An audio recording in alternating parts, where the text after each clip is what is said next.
mesa redonda que lleva por título, como sabéis, Periodismo de multitudes, diálogos, entrevistas y meneos. Aunque ninguno... ¿Ahora? Acércate. ¿Mejor? Mucho mejor. Bueno, pues aunque ninguno de nuestros dos ponentes necesita casi presentación, sí que vamos a dar unas pinceladas sobre la trayectoria tanto de Montserrat Domínguez como que de Ricardo Valle. Ella será a partir de junio la flamante directora de la versión española de la popular web de noticias Huffington Post, y hasta que llegue ese momento pues seguirá, que ya queda poco por cierto, será el día 7 de junio, hasta que llegue ese momento seguirá dirigiendo el programa líder de la radio del fin de semana Vivir que son 2 días, que emite la cadena SER. Os sonará su cara pues porque en Telecinco presentó los informativos de fin de semana y la edición de noche, y en Antena 3 dirigió las noticias de la mañana. En cuanto a él, pues él es doctor en informática, profesor de la Universidad de las Islas Baleares.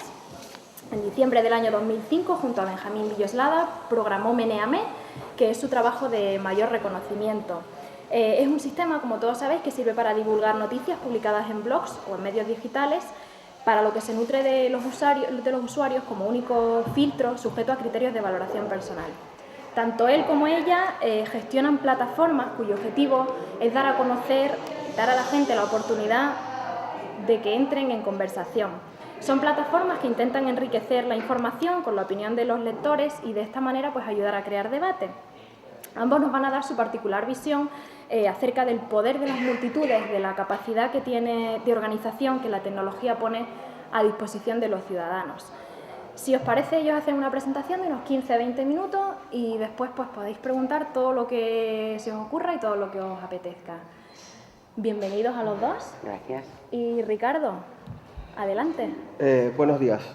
En primer lugar voy a pedir perdón por adelantado porque vengo de varios viajes cruzados y con un lío, y Montserrat me ha metido en un marrón que ha pedido, y claro que ella es la importante, ha pedido que yo comience la presentación. Y esto me enteré ayer en el aeropuerto cuando estaba yendo hacia Málaga. Y esta mañana pues en el autobús desde Málaga estuve preparando las notitas. Pero vaya, es un marrón.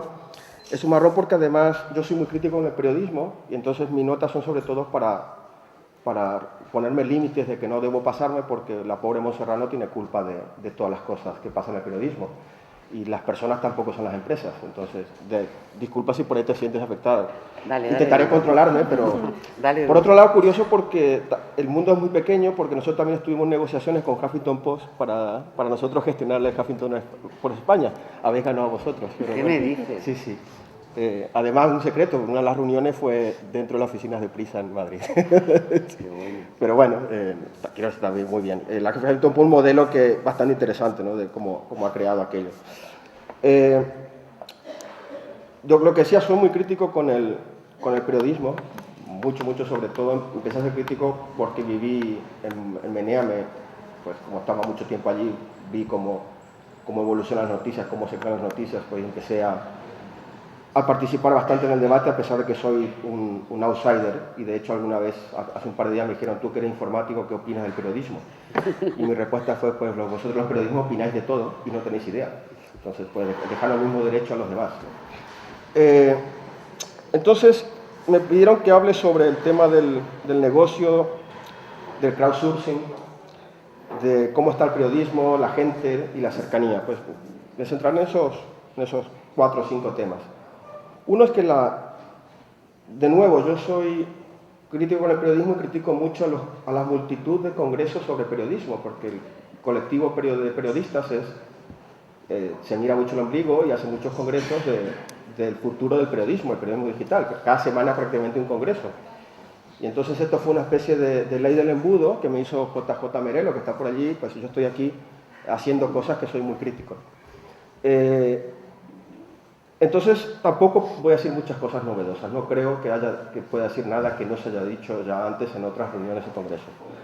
Pero vaya, por un lado el periodismo, el negocio del periodismo está en un problema muy grave, en una crisis enorme, que se debe a varias razones. Una de ellas que hubo una burbuja del periodismo en los 90.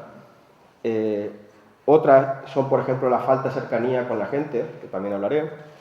Pero sobre todo creo que es porque las noticias son una commodity. Las noticias son muy baratas, tienen un precio de mercado muy barato, en el sentido commodity de producto de mercado. Creo que nadie pagaría por leer una noticia que si estás con las mismas noticias a un clic de distancia. No tiene sentido.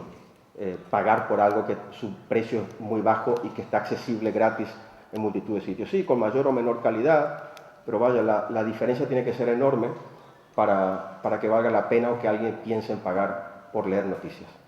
De hecho, el tema de las noticias, los mismos redactores tienen una regla que es la pirámide invertida, cuando se redacta la noticia. Entonces, tanto en el titular como en el primer párrafo de la noticia tiene que quedar clarísimo de qué va aquella noticia, pues luego todo lo demás es la historia o el relleno o los detalles o quizás un poco de diferentes perspectivas, pero vaya, el primer párrafo de la noticia. Y eso lo podéis verificar, si vais por allí a Meneame ahora mismo, podéis mirar los envíos de noticias de medios o de blogs o de sitios, digamos, amateurs. El número de visitas hacia el sitio que está contado por clics, si vais a una noticia quizá la más importante del día, que sea, yo que sé, nacionalización de Bankia, que no sé cómo está, pero vaya, hasta mañana he leído algo de nacionalización de Bankia, quizá la noticia más importante del día, y veréis que tiene unos 1000 y pico de clics, o 2000 clics. Si vais luego a un apunte de un blog personal, que tiene algunas imágenes, una opinión, una cosa curiosa, pues puede tener de 5000 a 30.000. Es decir, el número de clics que genera un sitio amateur, no de un gran medio, es mucho mayor que el que genera un enlace a un periódico. Y yo creo que es por eso, fundamental por eso, porque en la propia noticia, en el propio titular, ya está la noticia, ¿no? Y no hay mucho más donde rascar. Creo que eso implica que la noticia en realidad es muy fácil de divulgar y que es muy difícil cobrar por aquello. Entonces, no sé cómo será el tema de... Es un tema complicado para el tema de los medios, cómo hacer aquello. Y creo que se tendría que compensar eso con otro tipo de parámetros, como por ejemplo el caso de la cercanía del medio con sus lectores. Y tengo un caso curioso, justamente leí hace un par de días. Hay un periódico en la ciudad de Dune, en Estados Unidos, DUNN, que está a unos 60, 50 y pico kilómetros de Raleigh. Todavía tengo que buscarlo en el mapa, pero... y que el periódico se llama Daily Record. Fue fundado por Hubert Adams en el 1950. Ese periódico es el que tiene más penetración de mercado en todo Estados Unidos. El 112% de penetración sobre la población. Tiene una población de 14.000 habitantes y 112% de penetración, es decir, vende más periódicos que habitantes. Y es un éxito, y se explican y todavía sigue igual el periódico, entonces es objeto de estudio este periódico. Se han hecho estudios y libros y cuentan sobre este caso, y le preguntaron a él, a Hubert Adams, ¿cómo es que logra tal éxito? Y él tiene una frase que repite la misma palabra 3 veces, names, names, names, nombres, nombres, nombres. Es decir, la hipercercanía a sus lectores. De hecho, tiene una frase que dice algo así como, si en el periódico pusiésemos listín telefónico de toda la zona de Dune, seguramente tendríamos récord de venta. ¿Por qué? Porque toda la gente lo compraría para ver si su nombre está en el periódico, ¿no? Entonces también le preguntan cómo, claro, todos los periódicos locales dirían lo mismo, estarían de acuerdo con usted, pero cómo es que es capaz de transmitir esta idea a todo el medio, a todos los periodistas que trabajan en él. Y explica entre otras cosas de que él a los periodistas tiene una regla, es decir, los nombres primero, es decir, la localidad primero. Es más importante el nombre del alcalde del pueblo que el de Nueva York. Y que a los periodistas le dice, tú tráeme nombres y yo te pongo más papel y te contrato más tipógrafos si hace falta. Es decir, los costes de edición del periódico es una cosa secundaria al de poner nombres de su pueblo. Esta cercanía, en particular, es que está faltando en los grandes medios, sobre todo, los grandes medios españoles. Y cuando hablo de grandes medios, también tengo que limitarme porque, claro, uno es más crítico con lo que lee. Yo no leo La Razón, entonces no puedo criticar lo que hay dentro, salvo las portadas. Que, por cierto, la portada esa famosa, la de los nombres de estudiantes, es un plagio con obra derivada de otro artista. Curioso que los medios estos que van tras la defensa rabiosa de la propiedad intelectual son los primeros en violarlo, ¿no? Pero bueno, entonces, yo soy más crítico con los que leo y, por ejemplo, con los medios de los que leo, entre ellos El País, que consideraba que eran los mejores periódicos en español del mundo. Se notó la lejanía con la sociedad durante el 15M. Canta tanto aquello, fue tan notable, que debería estudiarse en los libros y hacer tesis doctorales de cómo se logró aquella lejanía con sus lectores. No sé si os recordáis, era el 16 de mayo, ya un día siguiente del 15M, y todavía se preguntaban si había habido un viento. Es decir, las portadas del día lunes, pues era todavía pequeñito. Pero lo que pasó antes, o cuando antes la sociedad, te decíamos, todo lo que estamos metidos por ahí, decíamos, es que el 15 va a haber mucha gente, ¿no? Quizá no esperamos tanto éxito, pero vaya, el tema estaba movidito. Hubo ya manifestaciones, hubo algún herido, incluso con aquella de Juventud Sin Futuros, y hubo manifestaciones estudiantes, es decir, el ambiente estaba bastante caldeado. Y recuerdo muy bien, el viernes 13 de mayo, tú habías apoyado aquel proyecto, que se llamaba el proyecto POR, que era de Prisa Radio, esto que llama Piensa, Opina, Reacciona. El día 13 de mayo, 2 días antes del 15M, se presenta este proyecto, lo presentó Gabilondo, era un proyecto de Gabilondo, y lo presenta, salió, por supuesto, en todos los medios de Prisa, decía, en una sociedad dormida, en una juventud adormecida, viernes 13 de mayo, pues queremos sacar este proyecto para opinar. Pues un proyecto es el mismo periodismo que se quiere convertir en protagonista de una reacción popular y no se está dando cuenta que la reacción popular está allí.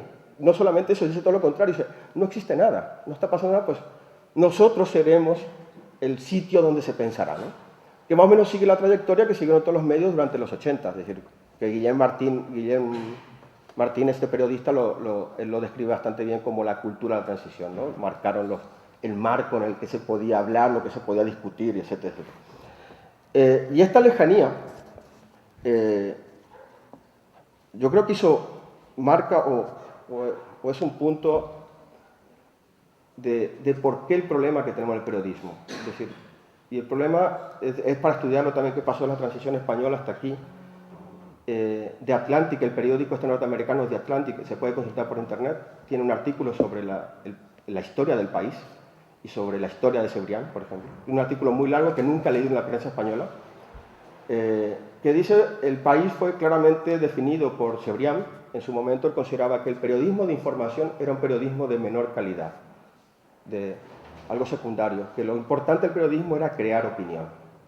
Entonces, el modelo del país, según el artículo de Atlantic, fue de ser el centro para generar opinión, de esta nueva democracia, ¿no? De hecho, creo que se convirtió en aquel tipo de medio, ¿no? Se creó la idea o el valor de esta transición y de esta democracia española.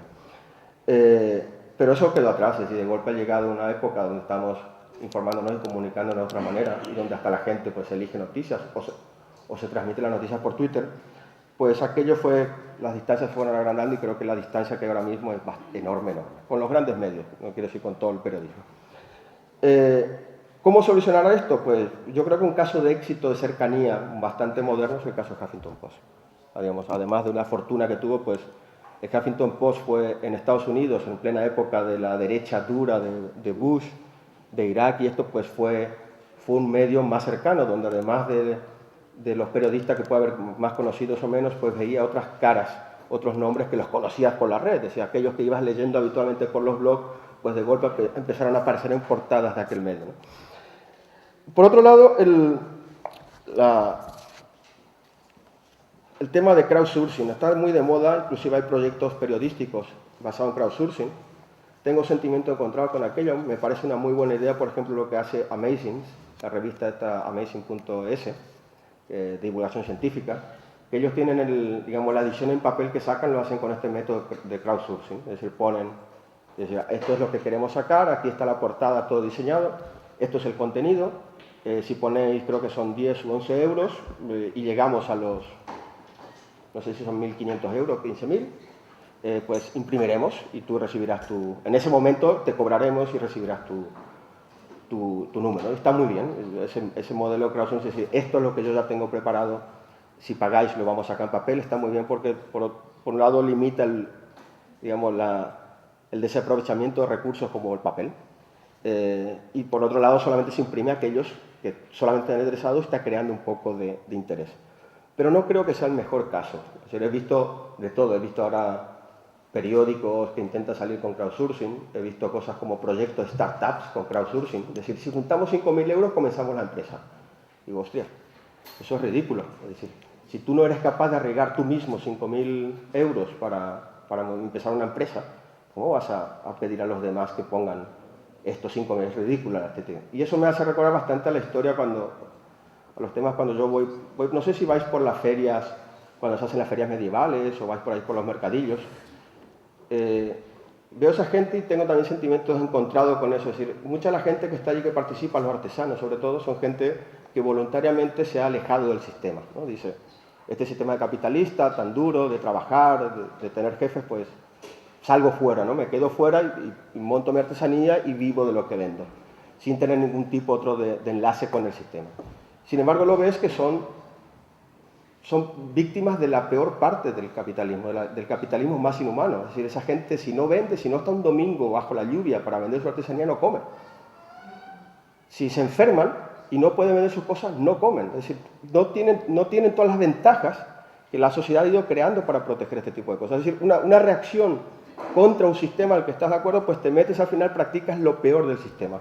Imaginaros que todos tuviésemos que vivir como obligados como los artesanos de los mercados, ¿no? Hostia, sería un capitalismo muy inhumano. Lo mismo pasa creo que pasa con el tema del periodismo, es decir, es sujetarse al mercado tanto, pero tanto, que no es solamente que yo produzco la obra y tú la compras si te gusta o no, sino que yo voy a producir la obra solamente si os gusta. Y creo que es una pérdida.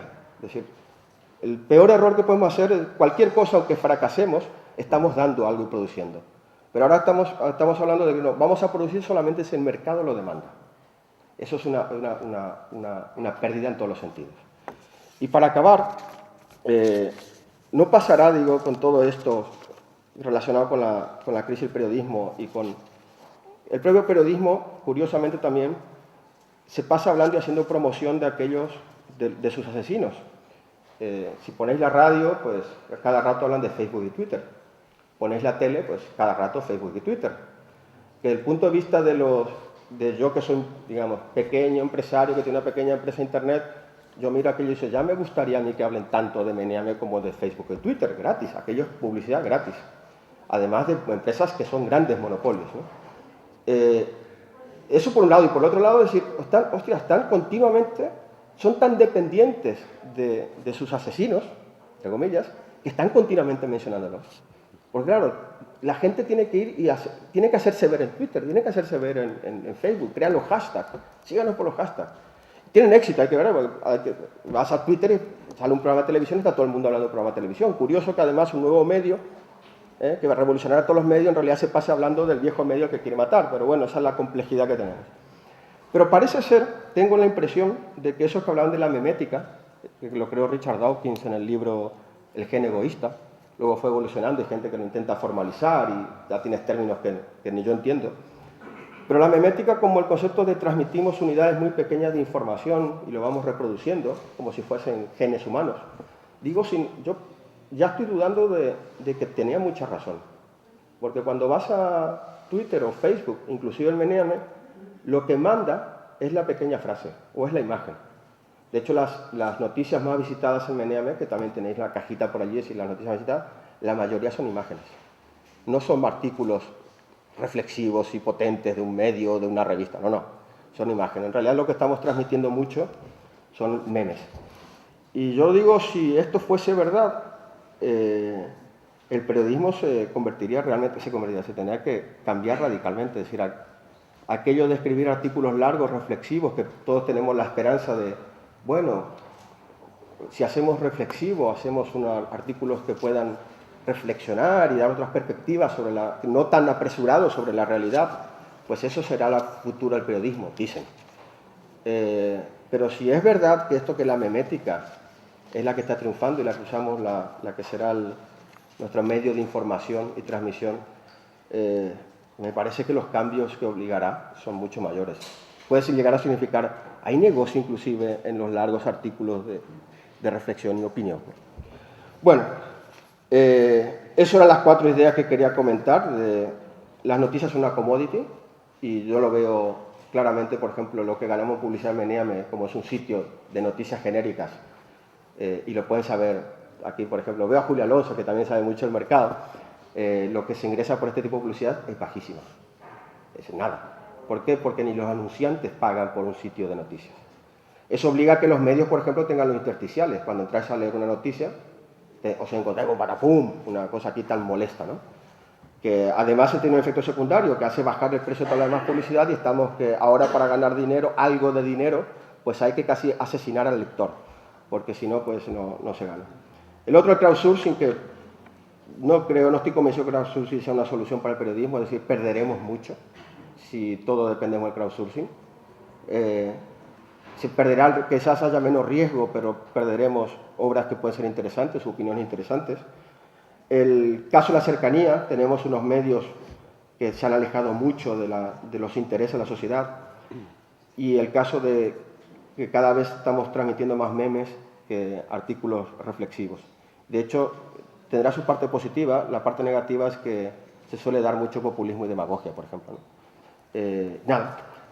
Luego, algunos dirán que esto es muy blandito, bueno, con las preguntas o lo que diga Monse. Monse seguramente será muy morada también, pero nada, te cedo el paso, Monse. Bueno, oye, yo creí que ibas a hablar de creí que ibas a contarnos algo más de Menéame. Yo he venido exclusivamente para escucharte.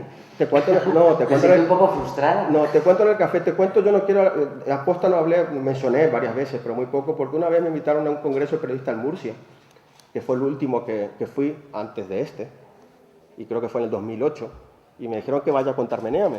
Sí. Y recibí muchas críticas muy malas de que yo estaba haciendo spam de mi proyecto. Entonces, bueno, pues, me invitaron para entonces...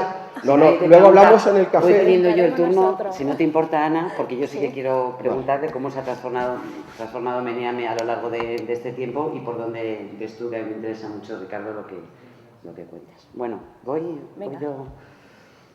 Bueno, me siento un poco como una especie de pulpo en un garaje, porque ya sabéis, porque además me he definido así, yo no soy una nativa digital, y me siento que estaría más cómoda entre donde estáis vosotros sentados a la hora de escuchar, de entender y de aprender un poco de un mundo que me parece fascinante, que es el mundo de los medios digitales, a pesar de que finalmente me he decidido lanzarme al ruedo y aventurarme en un proyecto que, por cierto, Ricardo, has dado auténtica noticia. Ya me contarás cómo fue eso de Huffington Post. Es una anécdota casi de amigos, porque eso es lo típico. Tengo un amigo que es muy amigo de Ariadna. Ya, por eso. Ya me imagino quién es. Bueno, aparte de eso, sí que me imagino que tenéis interés en saber un poco cómo es el proyecto, y eso es lo que yo os quería contar un poco sobre la idea de lo que queremos hacer en el Huffington Post, teniendo en cuenta de que tiene un nombre endiablado, que va a ser muy complicado, y soy consciente de que solamente en un circuito muy pequeño y muy especializado se conoce este medio, por supuesto fuera de Estados Unidos, allí es un medio mucho más popular de lo que nos podíamos imaginar. Y os quiero contar un poco, para quienes no lo conozcáis bien, cuáles son las características del proyecto madre, cuáles son las que va a tener aquí en España cuando nazca finalmente, que efectivamente estamos ya en pleno tiempo de descuento, nace el próximo 7 de junio, y el equipo con el que vamos a contar, y un poco la idea que yo creo que, el hueco que estábamos hablando, que yo creo que sí que hay para otro medio digital. En cualquier caso, yo creo que es una buena noticia, cuando estamos todo el día de funerales y de entierros, asistiendo a medios que cierran, compañeros que están en la calle, gente que se queda afuera, el que nazca un proyecto, aunque sea pequeño a priori, con poca gente, y que nazca con grandes expectativas, pero con una base muy pequeña, es sin ninguna duda una buena noticia. El Huffington Post, como sabéis, es una fórmula que puso en marcha Ariana con dos socios. Ninguno de los tres era periodista, esto es curioso, pero sí tenían una concepción muy clara de que el mundo estaba cambiando, que en la red se estaban moviendo cosas muy interesantes, y que efectivamente políticamente había un momento, como ha contado Ricardo, en el que la derecha tenía absolutamente, la extrema derecha además en Estados Unidos, tenía absolutamente absorbido el mundo Internet.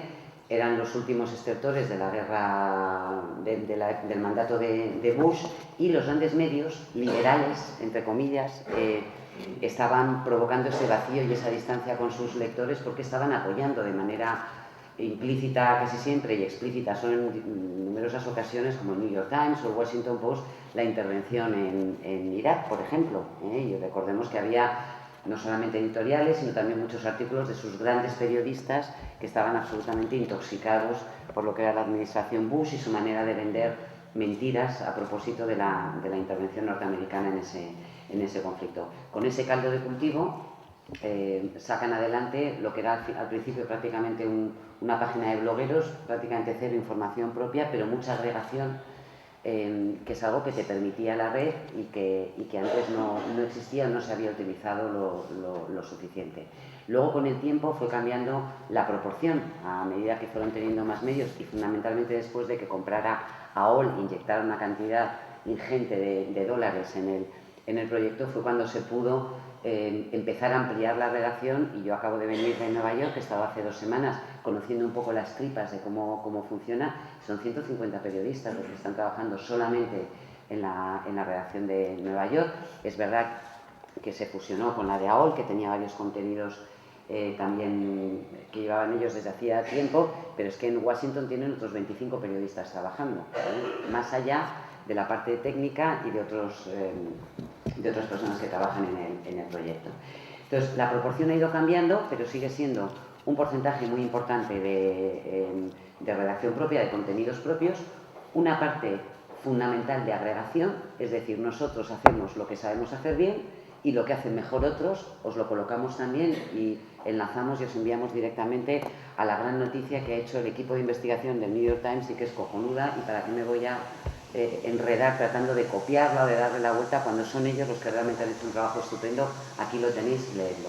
No me importa que el tráfico vaya al New York Times, porque de alguna manera lo que hago es sellar un compromiso con los lectores que es... A mí no me gustan las palabras rimbombantes, ¿no? Con la excelencia, pero de alguna manera es eso. Es decir, ¿quién está haciendo lo mejor en estos momentos? ¿Quién está escribiendo el mejor artículo? ¿Es el Ideal de Granada el que ha publicado la mejor información sobre lo que está ocurriendo en estos momentos y tal? Pues enlazo directamente con el Ideal o con las numerosas páginas web, revistas, diarios, incluso blogueros, ¿por qué no? Que están facilitando información importante. Yo creo que una de las ventajas, y no sé, Ricardo, si tú compartes eso, es que lo hicieron de una manera muy desacomplejada. Es decir, que mientras que otros tenían sus dudas o lo van haciendo un poco como de puntillas, ¿no? Y así apretaditos, no vaya a ser que se note mucho. Ellos lo hacían con todo, no solamente el morro, sino además con una especie de transparencia y de reconocer que este es el nuevo mundo, el mundo de los links, de los enlaces, la nueva economía que surge también en torno a los enlaces y a los links, y la nueva manera de entender el periodismo, la visión global que podemos tener a través de un medio. Y luego los blogueros. Los blogueros era gente que quizá no encontraba otra manera de expresarse en esos momentos en otros medios. La prensa tradicional tiene una fuerte resistencia de materiales a ampliar su número de colaboradores, y la gente fue descubriendo que escribir un blog es delicioso, porque te permite escribir fuera de los corsés que imponen los medios tradicionales, escribir cuando quieras, darle un toque más personal, es decir, tiene infinidad de posibilidades para alguien a quien le guste escribir y tenga algo que contar. La agenda de Arianna Huffington es espectacular porque se codea con todo el who is who de Estados Unidos y parte del mundo mundial, y eso le permitió acceso a mucha gente, y la promesa de escribir blogs, algunos reales y otros no tanto, es decir, ellos consideran blogueros incluso a los que solamente han escrito un post en una ocasión, pero los incorporan de alguna manera a la lista de blogueros, lo cual ha dado notoriedad, pues, por el hecho de, por ejemplo, leer un post de Obama, ¿no? ¿Es Obama un bloguero habitual de Huffington Post? No, pero sí que ha escrito en alguna ocasión, como ha hecho Madonna, por poner así nombres rimbombantes que luego sirven para atraer. Nosotros, ¿qué es lo que queremos hacer aquí? Bueno, pues reproducir algo que ellos han hecho, más allá de esta fórmula que han ido consiguiendo y que Ricardo señalaba antes, que es la comunidad que han conseguido crear y un poco el contrato de transparencia que han conseguido crear con sus lectores y con sus usuarios.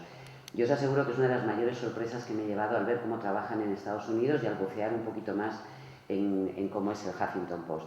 Hay una vinculación en el número de comentarios, de debates, de discusiones impresionante entre el número de gente que colabora, que lee, que escribe, que modera incluso, porque algunos de los comentaristas y de los lectores que más participan en el Huffington Post tienen incluso bueno, pues la posibilidad de moderar parte de los debates, de tener, digamos, un ranking superior a los demás, lo cual fortalece también esa sensación de pertenencia a la comunidad. Yo no os puedo contar detalles concretos porque estoy todavía haciendo un máster en este mundo digital, pero es impresionante el ver cómo entre las redes, cómo el tráfico efectivamente no viene exclusivamente de la gente que va buscando el Huffington Post, sino viene a través de recomendaciones de gente que recomienda a otra, que sitúa una noticia en su página de Facebook, que otros amigos lo recomiendan y que poco a poco va entrando y van conociendo lo que es el Huffington Post.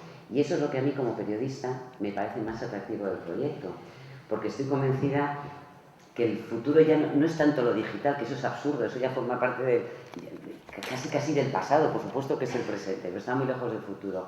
Pero sí lo que me intriga es de qué manera somos capaces de hacer un periodismo, ahora que tenemos las herramientas para conocer en tiempo real cómo siente la gente, cómo opina, qué es lo que lee, qué es lo que les interesa, cómo reaccionan a las noticias, cómo enriquecen también las noticias, cómo las critican. Siempre ha habido cartas al lector en los periódicos, siempre ha habido llamadas en la radio, un medio que siempre ha sido muy cercano a los oyentes. En televisión menos, porque sí es verdad que ahora colocan las bandas con los mensajes que van lanzando, pero es un medio menos interactivo. Pero nunca, y esa es la auténtica revolución, nunca hasta ahora un periodista o un medio de comunicación tenía tantas herramientas y la posibilidad real de conocer qué es lo que está ocurriendo, cómo se manifiesta la gente, qué es lo que está pidiendo, qué es lo que está exigiendo y dar una respuesta adecuada.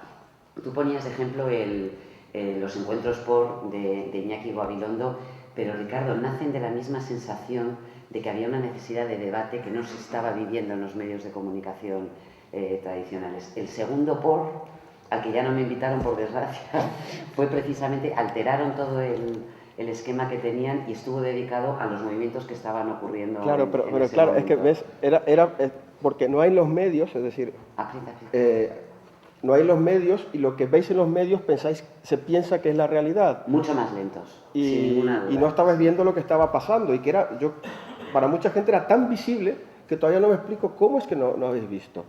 Sí, bueno, pues aún así, después del 15M, había gente que se planteaba, y os aseguro que he discutido mucho con periodistas, con colegas, que despreciaban el movimiento, les parecía una cosa absurda de niñatos y de perroflautas y que no tenía ningún tipo ni de recorrido ni de impacto real en la sociedad. Es verdad que los medios tradicionales son mucho más lentos, pero créeme que debates como ese surgía digamos, el mismo caldo de cultivo del que surge el 15M, es decir, la sensación de frustración, de que hay algo que no estamos contando bien, hay algo que está pasando, la gente quiere expresar, revelarse, discutir y debatir más allá de los canales habituales. Otra cosa es que se haga con mayor o menor rapidez o con mayor o menor acierto. Bueno, en el Huffington Post acabamos de completar ahora ya finalmente el proceso de definición del equipo. Como sé que muchos de los que van a formar parte de esta redacción, que yo aspiro a que crezca mucho, pero de momento somos 8, y creo que conocéis a muchos de ellos, y sí que me gustaría daros los nombres, y ojalá fuéramos 50 y no tuviera hueco, pero como somos 8, ya me conocéis. Bueno, Guillermo Rodríguez va a estar al frente de la redacción como redactor jefe. Guillermo ha sido redactor jefe de Público y tiene también una larga trayectoria, estuvo en Vocento y en otros sitios. Y Delia Rodríguez, bueno, ojo con los Rodríguez, yo sé que esto suena como los Corleone, ¿no? Y me ha tocado explicarle a los norteamericanos que no son una mafia, ni son todo familia, ni primos, ni nada por el estilo, pero es que es así. Hay 4 Rodríguez, una González y yo que soy Domínguez, ¿no? O sea, que suena un poco, a los yanquis les suena un poco especial. Pero son todos francamente buenos a pesar de no ser familia. Delia Rodríguez la conocéis porque creo me contabas tú, Ana, que estuvo el año pasado. Sabéis que es una periodista espectacular, que tiene una creatividad que ha demostrado con creces en los sitios donde ha estado, que es una de las personas que mejor conoce posiblemente o mejor entiende posiblemente Internet y lo que son las redes. Se incorpora también Vanessa Rodríguez, que viene de Radio Televisión Española y que también ha estado, es una tuitera y una protagonista de los mundos de Internet, una periodista también sólida, fiable y muy rápida. Todos ellos tienen experiencia en la red y en la gestión de medios, pero además son buenos periodistas.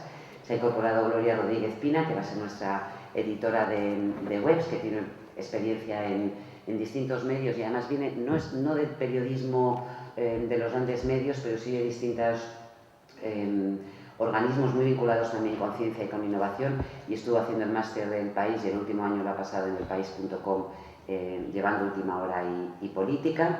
Se incorpora Daniel Basteiro, que creo que también lo conocéis, ha sido corresponsal en Bruselas de Público, pero lleva también una trayectoria, a pesar de ser jovencísimo en los medios, casi tan joven como Pablo Machuca, que también ha estado en Público y que también se incorpora bueno, como los más jóvenes de una redacción que es, salvo yo, que rompo la media de edad, todos los demás son jóvenes con energía, con talento, con creatividad y sobre todo periodistas. Yo sabéis que el apellido digital me parece apasionante y para este proyecto era imprescindible, pero son sobre todo periodistas, que es lo que a mí me interesaba. Y se incorpora también Lucía González, que ha estado fundamentalmente, estuvo en Soitu y lleva varios años en el mundo.es, en los últimos años encargándose fundamentalmente de la página de Últimas Noticias.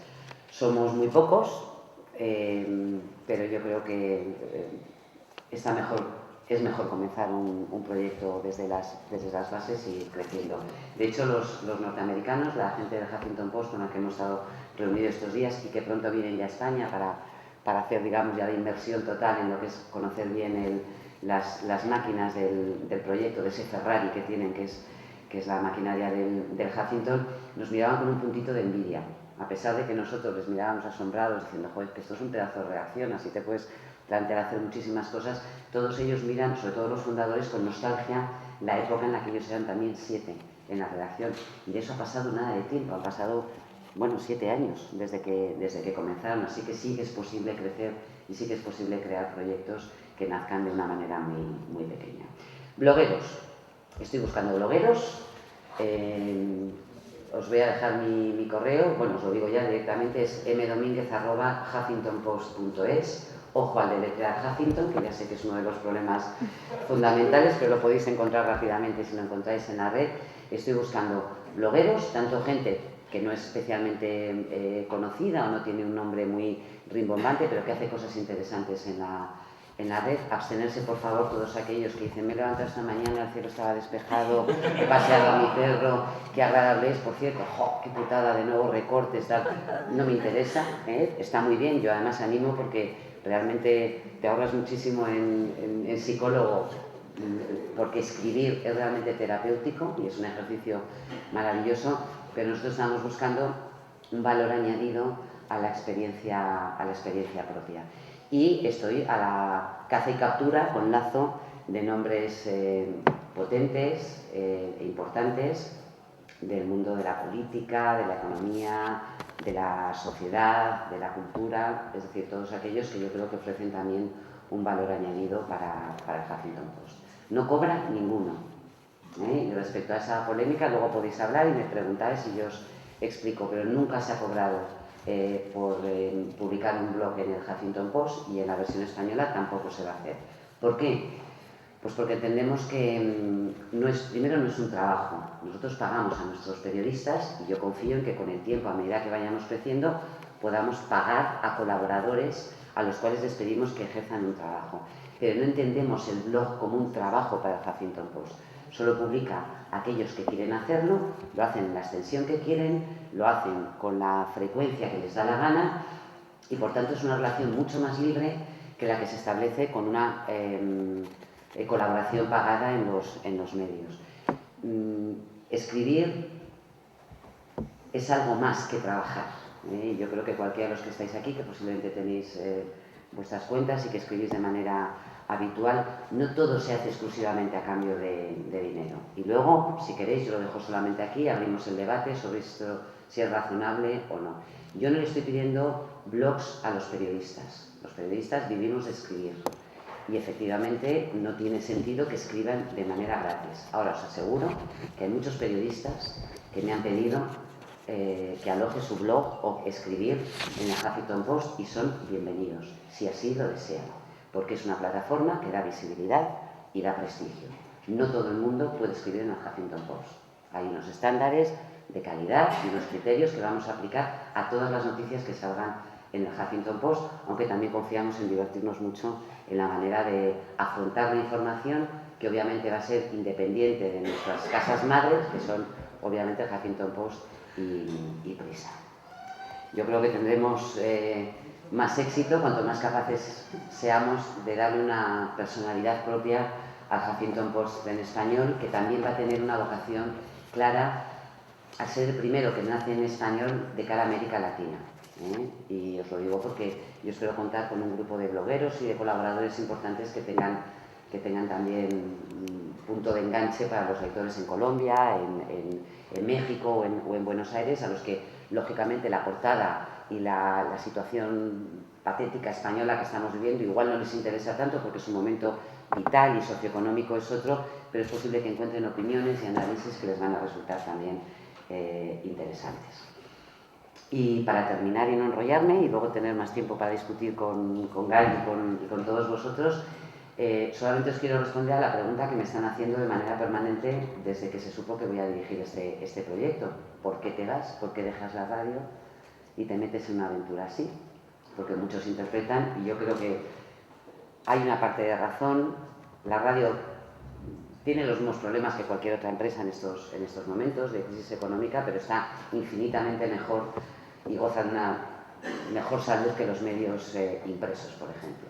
Dejo con muchísima pena A Vivir que son 2 días y dejo con muchísima pena un programa en el que he aprendido y el que he disfrutado muchísimo en los últimos 4 años. Pero este era un tren que tenía que coger y tiene un componente de aventura que me emociona, que me apasiona, que me pone. Me gusta la idea de atreverme a hacer algo distinto y de bucear en un mundo que yo conozco poco, conozco como usuaria, conozco muchísimo menos que cualquiera de vosotros, pero me parece que abre unas posibilidades para, lo que os contaba antes, explorar la relación de los periodistas con nuestros lectores o con nuestros oyentes, que son realmente apasionantes. Y quería coger este tren y estoy convencida de que voy a aprender muchísimo. Y más allá del éxito del proyecto, que estoy convencida que lo va a tener, para mí está siendo ya una experiencia 100% valiosa. Y luego además, bueno, ya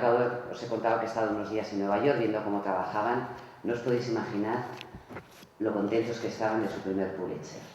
Y no podéis ni imaginaros lo que supone eso de espaldarazo para tantos y tantos que creen que es imposible que haya periodismo de calidad en la red, que los medios digitales no ofrecen periodismo de calidad.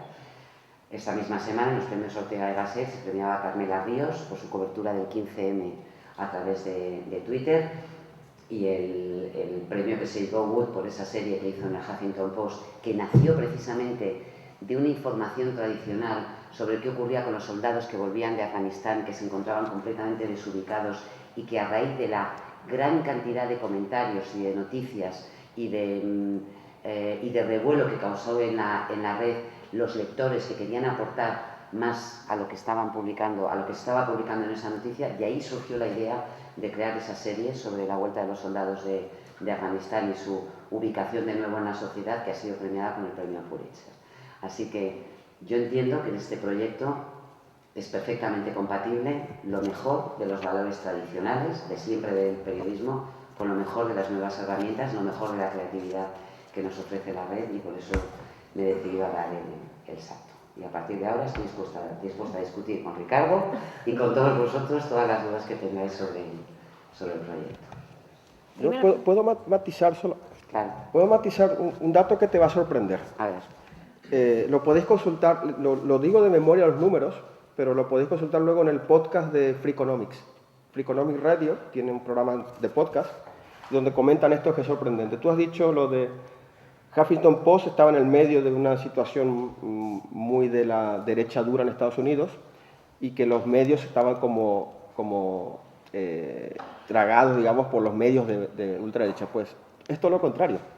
Resulta que han hecho un estudio serio, científico, y creo que el estudio salió más o menos así. De los 22 medios han hecho estudios de investigadores y han estudiado, por ejemplo, han usado parámetros como Conocer que son los think tanks, ¿no? Por ejemplo, esos grupos, estos pensamientos hechos por los distintos, o los lobbies hechos por los distintos partidos o tendencias ideológicas. Entonces han analizado las veces, por ejemplo, que aparecen referenciados estos grupos en las noticias. Y con eso dijeron, pues esto sale tantas veces, un grupo de derecha, de izquierda. Y salió que de 22 medios, los medios más grandes norteamericanos, 18 son liberales. Son como de izquierda, progres, digamos. ¿No? Y solamente 4 son los conservadores. Sí. Entonces, más que problema de que no hay prensa progre en Estados Unidos, era el problema de la lejanía. Es decir, la mayoría de la prensa en Estados Unidos parece ser que se define y que escribe como progre. Pero luego a la hora de contactar con los votantes, pues parece que son muy lejanos. El Huffington Post, yo creo que el éxito fue la cercanía. No, y es lo que estás diciendo, efectivamente, la etiqueta la tenían de progres o liberales, como lo llaman ellos, pero por ejemplo en el caso de la guerra de Irak se produjo un distanciamiento, una brecha brutal, porque los medios liberales y progres que en ese país tenían que haber llevado un poco el liderazgo de la opinión pública que estaba en contra de esa guerra y recoger cómo eso era creciente, no lo hicieron. Entonces, aunque teóricamente tú los colocas como medios liberales, no cumplieron ese papel y desde luego no se sintieron representados los ciudadanos que tenían esa inquietud y esa sensibilidad en esos medios que supuestamente tenían que haber encontrado eco a sus preocupaciones. Bueno, es que hay un paralelismo aquí, por ejemplo, hay un paralelismo muy similar cuando, por ejemplo, en el tema de la ley SIN de Bert, que es un tema que va más allá del tema de copyright, es decir, básicamente el negocio del copyright en España, el negocio de la industria del copyright en España, la más grande es la prensa. Más o menos, fijaros los números, los ridículos que son, ¿no? El cine español, 100 millones de euros, al número del 2010 más o menos estoy dando. La música española de discográfica, 200 millones de euros. Los editores de libros, 3.500 millones de euros. Ya es bestial la diferencia. Y luego la prensa, 4.500, 5.000 millones de euros el volumen de negocio de la prensa. Es decir, dentro del negocio del copyright, la prensa es y los editores luego son los que llevan el pastel de todo. Ya hay conflicto de intereses. Afortunadamente la prensa, al contrario que los editores de libros, los músicos, pues intentan salir de la crisis no metiendo más leyes sindes. Los otros no, quieren más leyes sindes y estas cosas.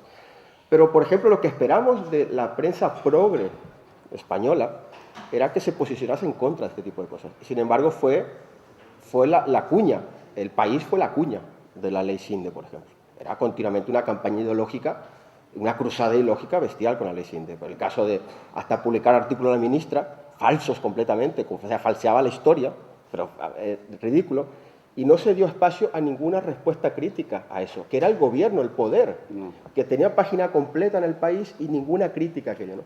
Yo creo que eso también, o sea, eso que cuentas de Estados Unidos, también se dio aquí en la prensa, y lo vimos desde la ley SINDE, 15M y muchos ejemplos. Así que quizás todavía te vaya mejor con el Huffington Post en España. Pero sí, está haciendo falta algo de esto, ¿no? Más cercano a lo que estamos viendo. Abrimos, si os parece, debate.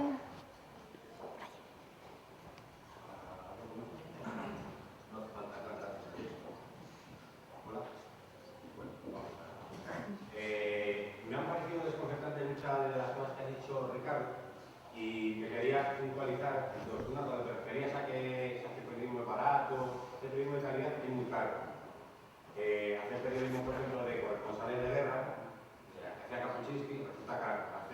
Ser periodista que te trae una noticia nueva cuesta mucho hacerlo, mucho tiempo y tienes que estar muy informado. Es que, ¿cuándo yo dije que el periodismo es barato? Cuando te refieres al principio de que el periodismo no tiene que ser barato, que no es fácil. No, yo considero que hacer buen periodismo es muy caro. Lo que dije es a ver cómo se hace negocio con aquello. No, es decir, por eso es muy difícil cuando uno mete ideas así para hacer pensar, pues es muy difícil. No dije que el periodismo sea barato. Si el periodismo está en una crisis y es cómo generas negocio a partir de él. Yo considero que el periodismo es muy importante. Me molesta mucho ese tipo de cosas. Eso lo considero fuera de lugar. Es decir, eso es un ombliguismo bestial. Como que Internet pasado y nosotros... Hombre, esto es brindar al sol continuamente, ¿no? Pero yo considero que el periodismo es fundamental. Necesitamos un buen periodismo. Necesitamos un buen periodismo que se deje ver al ombligo. Necesitamos un periodismo más cercano. Y ahora el tema es que resulta que lo que dije, la noticia es muy barata, la noticia. Ahora, elaborar una buena noticia considero muy caro. No sé cómo lo harán, pero de todas formas admiro el esfuerzo que están haciendo en intentar reciclarse, a diferencia de otros que imponen leyes, quiero decir. Muy barata, es cara. Hacer buenas noticias. Lo No hacer buen periodismo, investigación, y eso sí, es muy caro, sí, sí. Y eso desegura la noticia, vamos. Por eso yo consideraría, lo que dije considerar una pérdida es que si que tuviésemos ese periodismo se basase en el crowdsourcing, que lo considero una pérdida, porque quiere decir que ese buen periodismo solo se haría si el mercado lo demanda, y no porque tú consideres o el autor o el periodista considere que vale la pena hacerlo. Porque el mercado te dice, Huffington Post, que le va muy bien y está consiguiendo mucha audiencia, está vendiendo los sitios, pues está haciendo buen periodismo. Pues tiene muchos periodistas muy buenos, que sí, que son digitales, con un concepto nuevo que me gusta mucho de Arián, que es periodistas antiguos. Y ya el paso a la segunda parte que te quería matizar, lo de que asesina el periodismo, el Twitter, Facebook, no, que están viviendo momentos... Puse entre comillas aposta esto, o sea, hacerme caso con las comillas. Están conviviendo, pero tienen que ser muy buenos periodistas, para que sean muy bien periodismo digital. Yo no sé el nivel de convivencia, pero claramente las redes sociales, sea cuales fuese, están poniendo en problemas o ante desafíos al periodismo tradicional. Eso es indudable, que hay un desafío. Que uno mate al otro, yo no creo que nadie mate a nadie, por eso puse entre comillas, pero digamos, el que ha puesto el desafío al medios tradicionales son los blogs, las redes sociales. El dominio que hay de Twitter sobre la gestión de noticias, el movimiento de noticias es bestial. Pero es tanta la interdependencia que el medio tradicional no puede escaparse de estar mencionando continuamente al que le ha puesto el desafío. Y el que le está poniendo el desafío no puede escaparse de estar mencionando continuamente al medio. Esa paradoja es la que mencionaba, ¿no? Comparto que, y por la cosa, no quiero comparar No, acaba.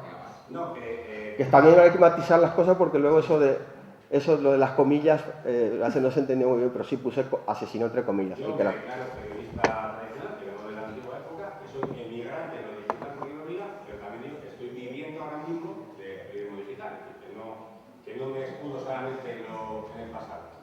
Yo también vivo de eso, yo también vivo el periodismo en parte. Entonces, yo como veo las redes sociales, entonces, están viviendo el fenómeno que siempre han vivido los medios. ¡Pum! ¡Pum! Habláis de asesinos, claro. Habláis de asesinos y hay uno suelto ahí. Ahí sí hay un asesino físico además, y grande, y pesado.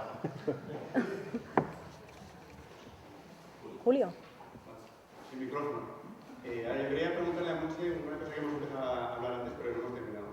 ¿Qué cosas va a hacer el hub español que no haga ahora el país en Internet? ¿Y qué cosas que hace el país en Internet ahora no va a hacer el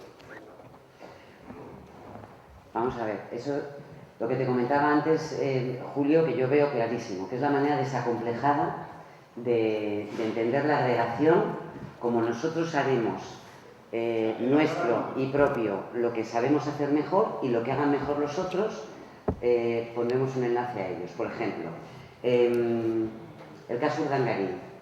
La mejor información en estos momentos, bueno, en estos momentos ya es más complicado porque ya se ha abierto, pero en un primer momento la estaba dando el diario El Mundo. Pues nosotros enlazaremos al Mundo, para seguir, si tienen un buen equipo de investigación y están dando la información necesaria, la daremos ellos. Si, por ejemplo, con respecto a Bankia y la nacionalización, lo que está haciendo, yo qué sé, Misé o Íñigo Barrón o tal, es lo que nos parece en esos momentos la mejor información y nosotros no podemos más que colocar y tal y cual, enlazaremos directamente a ellos. Eso es una de las cosas que haremos. Y luego, al hilo de lo que comentaba Ricardo, yo hay cosas que no entiendo. O sea, yo he leído editoriales, pero no te hablo solamente del país, te hablo en general. Yo entiendo que tu pregunta vaya por ahí porque pertenecemos al mismo grupo, pero editorialmente tenemos una independencia absoluta. Eso es una cosa que hablamos desde el principio y yo creo que ellos tienen claro, y yo desde luego si no, no me hubiera embarcado en esa aventura. Es decir, para ser la hermana tonta del país, no dejo la radio para irme al Huffington Post. Entonces la independencia es absoluta, pero es verdad que hay cosas que a mí no han dejado de sorprenderme. Tú comentabas el tema de la ley Sinde, hablabas del 15M, pero es que hay un ejemplo muy reciente que es lo que ocurrió con el rey hace exactamente un mes. Tú leías los medios y te dabas cuenta, los medios tradicionales, los periódicos, hasta qué punto ha cambiado la situación. Y hace 10 años, hace 15 años, hace posiblemente solamente 5 años, lo que pasó con el rey cazando en Botsuana se hubiera acallado de una manera absoluta y se hubiera solucionado con un artículo a lo mejor un poquito más crítico, que hubiera ido un pasito más allá de los demás, mientras todos los demás medios se cerraban en torno a la figura del jefe del Estado, y eso, en el momento en el que estamos ahora, en 2012, es imposible, porque es absurdo y porque había un malestar general, que se equivocaron los periódicos que no fueron capaces de traducirlo, de interpretarlo y de dar libertad a quienes realmente estaban sintiendo lo mismo que el ciudadano de a pie. Oye, esto es infumable, y queremos una explicación. Y eso los periódicos tradicionales tardaron en reaccionar, el país también. Luego yo aspiro a que el Huffington Post tenga el oído más pegado a tierra y el instinto, y sobre todo algo que, fíjate, yo he comprobado que es, más allá que la crisis, el peor cáncer en las redacciones es la autocensura. Yo no escribo de esto porque creo que no va a gustar a mis jefes, porque creo que esta no es la línea del periódico, porque creo que va a molestar a los anunciantes, y al final no es que venga un editor o un redactor jefe o un jefe de sección a decirte: pero niña, ¿cómo se te ha ocurrido poner esto? ¿No te das cuenta? No, no, somos nosotros los que nos cortamos. Y yo aspiro a que el Huffington tenga mucha más rapidez, sea un poco más canalla y sobre todo más ligero de equipaje a la hora de titular y de enfocar las informaciones. Y Monse, no solamente lo que comentas de lo del rey, no solamente eso, sino que a los días siguientes de esto, de que la indignación era total y se decía hasta el rey pidió perdón, en los editoriales del país se defendía la monarquía, se defendía al rey, a posteriori, todavía se insistía en el vuelo anterior de vamos a cambiar la opinión pública porque vamos a dar otro mensaje, ¿no? Sí, pero fíjate, el país había defendido la monarquía en un editorial que yo creo que es interesante, válido y legítimo, puedes estar de acuerdo o no. Yo creo que eso precisamente te da mayor valor a la hora de definir cuál es el problema que tú ves en lo que pasó con el rey en Botsuana, si realmente crees que es un problema de la monarquía, de la institución, o un problema exclusivamente personal. Luego, es verdad que leímos artículos y opiniones apasionantes en el país y se abrió el debate, pero todos los medios en general estuvieron lentos a la hora de recoger lo que estaba ocurriendo. Pero cada vez somos más conscientes de que eso es imposible, porque los lectores nos exigen al menos recoger el caldo de cultivo que hay en la calle y el clima de opinión que se crea. Yo voy a hacer una pregunta que no es mía, es por lo que estoy leyendo a través de Twitter, y que desde Barcelona a la gente de Madrid serán todos pidiendo más. ¿Cómo es que sabéis el día del Corpus? Es fiesta de Granada. No me digas. No me digas. En Sevilla. Espera, voy a hablar con Ariana Huffington y a decirle que no puede ser el día 7. Pero es que tenemos un problema, Javier, es que el día 8 empieza la Eurocopa. Bueno, ahora buscamos una fecha mejor.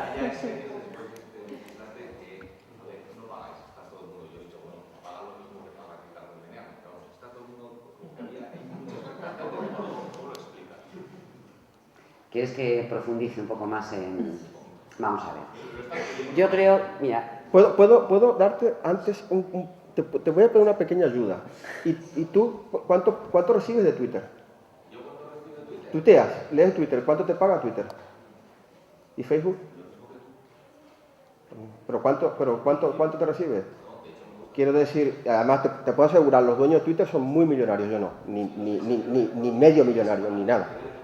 Quiero decir, el tema del dinero es un tema complicado, pero tan complicado es que cuando salen las críticas a lo de el dinero y tal, en realidad el mundo, la gente participa. Yo no sé el modelo de Huffington, yo no sé si lo haría, pero...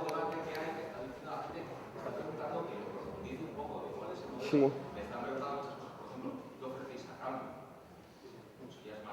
Claro.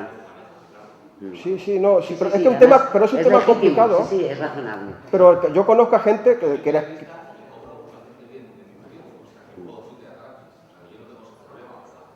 Claro. Pero hay gente que no le interesa el dinero, quiero decir, que hace por otras motivaciones. Exacto. La gente que está en Twitter, pues lo hace por publicidad, porque le gusta compartir ese trayecto. Sí, pero bloguear no es un trabajo. Vamos a ver. Bloguear, Bueno, depende de quién lo haga. Bueno, perdón un momento. Bloguear no necesariamente, voy a introducir. Bueno. Bueno, un trabajo remunerado, estamos hablando en estos términos, ¿vale? Bloguear no es necesariamente un trabajo remunerado, igual que tuitear, obviamente no lo es, aunque a lo mejor hay gente que una empresa de refrescos le paga porque diga, me estoy tomando una Fanta en el patio y tal, y lo estoy pasando muy bien. O sea, que sí que hay gente que recibe también posiblemente dinero por utilizar Twitter. La mayoría de la gente mantiene sus blogs porque les interesa, porque es un canal de comunicación. No todos son periodistas, no todos viven de escribir, pero les parece una manera de comunicación interesante. De igual manera, como decía Ricardo, que tú escribes en Twitter. ¿Por qué? ¿Por qué escribes en Twitter? Porque te interesa comunicar, porque te interesa interrelacionarte. ¿Qué es lo que ofrece el Huffington Post a las personas que quieran escribir en el Huffington Post? Visibilidad, prestigio, una plataforma, una manera de ampliar las 5.000 visitas que tú tienes, o 10.000, o 15.000, o 40.000, ampliarlos porque aspiramos a convertirnos en un medio popular y masivo. Si eso tiene un valor para ti, escribe. Que no lo tiene, no lo hagas, no es obligatorio. Es decir, ha cambiado la manera en la que nos relacionamos, de igual manera que yo vengo aquí, ¿por qué? Porque me interesa venir. Yo no he pedido un cheque ni he pedido tal. Yo quiero estar, quiero participar, quiero escucharos a vosotros, quiero hablar, quiero interactuar. La gente quiere lo mismo en la red. Y hay muchas personas que legítimamente dicen, oye, yo no escribo si no me pagas. Muy bien, pues ya encontrarás tu manera de hacerlo. Pero fijaos, ayer mismo, no voy a decir su nombre porque no me parece elegante, pero estaba hablando con una periodista que lleva muchos años trabajando fuera y que yo conocía su interés a priori por colaborar con el Huffington Post.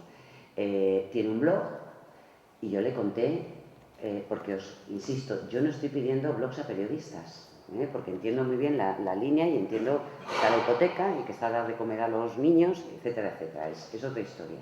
Pero a los que me demuestran un interés, naturalmente que hablo con ellos porque me interesa mucho. Ayer hablé con 2 personas en esta situación y una de ellas me decía, te voy a pasar un post que escribí hace unos años precisamente hablando de en contra de escribir blogs y sin embargo lo que me estás contando me apetece.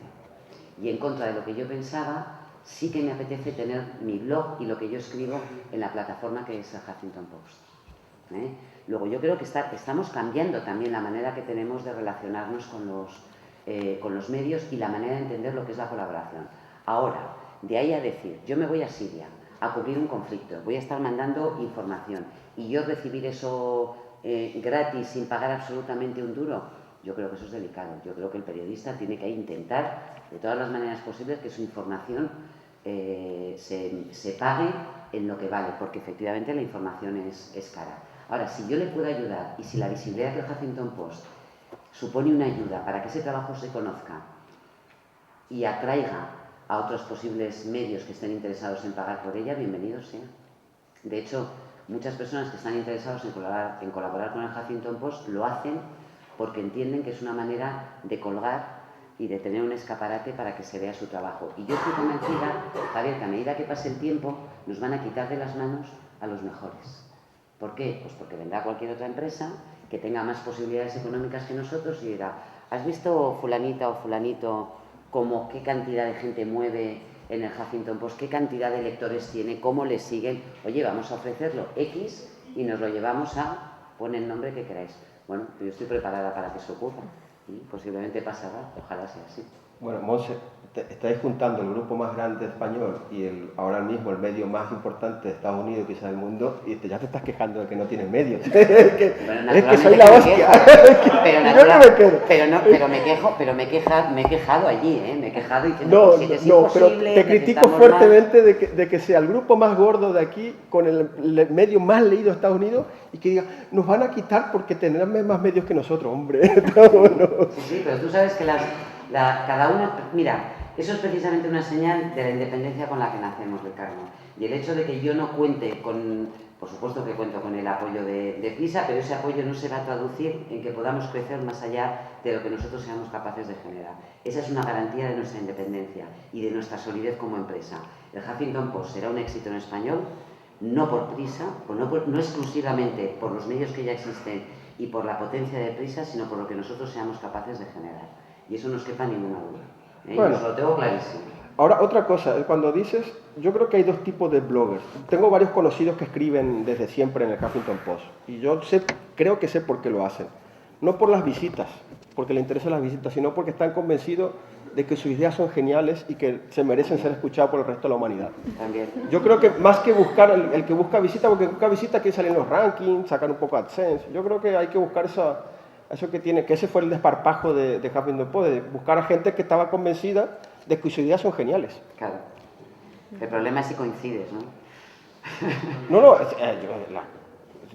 busca a los lectores, los que escriben por allí. Pero Ricardo, si yo en la radio te podría contar todas las llamadas que tenemos cada semana de gente que quiere entrar y que quiere contarnos cualquier cosa, por supuesto. Pero gratis. es lo que te contaba, yo cuando suelo llamar a los lectores de los oyentes en la radio es cuando suelo cambiar de radio y poner lo que son los 40 principales o Europa FM, ¿no? Pues te sorprendería, porque hay muchas ocasiones... Eso me dicen, pero bueno. Hay muchas ocasiones en las que aporta. Es como los comentarios que tú tienes a pie de post. Te sorprende el criterio, la sensatez, la información extra. No todos, lógicamente, no todos, pero hay muchísimos oyentes y muchísimos lectores que dan un valor añadido a la información que para mí es una auténtica sorpresa. Yo creo que la media en la llamada a los oyentes es que un poco sentido común o la perogrullada. Hombre, esto es así, ya está. Entonces, que el sentido común sea la noticia es un poco... Sí, también. ¿Más preguntas? Sí, una por aquí arriba. Yo te quería hacer dos preguntas. La primera, cuando alguien pasa a escribir dentro del Huffington Post, el tema de cómo puede ir su publicidad, si la publicidad es vuestra, si tiene opción de ellos tener algún tipo de remuneración por publicidad dentro del sistema, ¿eso está estudiado ya? ¿Está por estudiar? Claro. Eso no existe. No existe. No. ¿Hay publicidad en el Huffington Post? Sí que hay publicidad, pero no está vinculada a un blog concreto, a una persona en concreto. Es el medio el que genera la publicidad. Otra cosa es que busques un sponsor o una publicidad que esté vinculada directamente. Por ejemplo, estoy pensando en Francia, que sabéis que ya ha empezado ahí, vamos, que lleva ya varios meses funcionando. Creo que es Orange los que patrocinan una página del...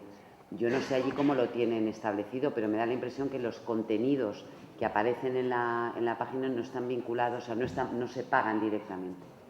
Eso es otra fórmula. Vale. Por saber cómo va a ir funcionando. Y después un poco la segunda cuestión es, bueno, es que cuando has estado hablando has dicho que lo de contar cosas era más que un trabajo y que por ser más que un trabajo no se paga. Entonces eso yo creo que eso está... ¿He dicho yo que es más que un trabajo? Pues creo que yo me he expresado mal entonces. Entonces Es distinto, he dicho que no es un trabajo, es otra cosa. Yo es que esa cuestión la entiendo. Y la entiendo bien dentro de su contexto cuando estamos hablando de que una persona tiene sus cuestiones por un lado y después también escribe, y cuando escribe lo que quiere compartirlo, que llegue a la gente, y no lo hace con el concepto de trabajo, lo hace con el concepto de difusión. Lo que pasa es que estando quizá en una reunión en la que estamos hablando de medios de comunicación, sobre todo, casi todo el mundo periodista, que supongo que por eso tenemos tanto la inquietud de si se pagan contenidos o si no. Claro, pero por eso he insistido mucho en que en el Huffington Post se paga a los periodistas que trabajan en el Huffington Post.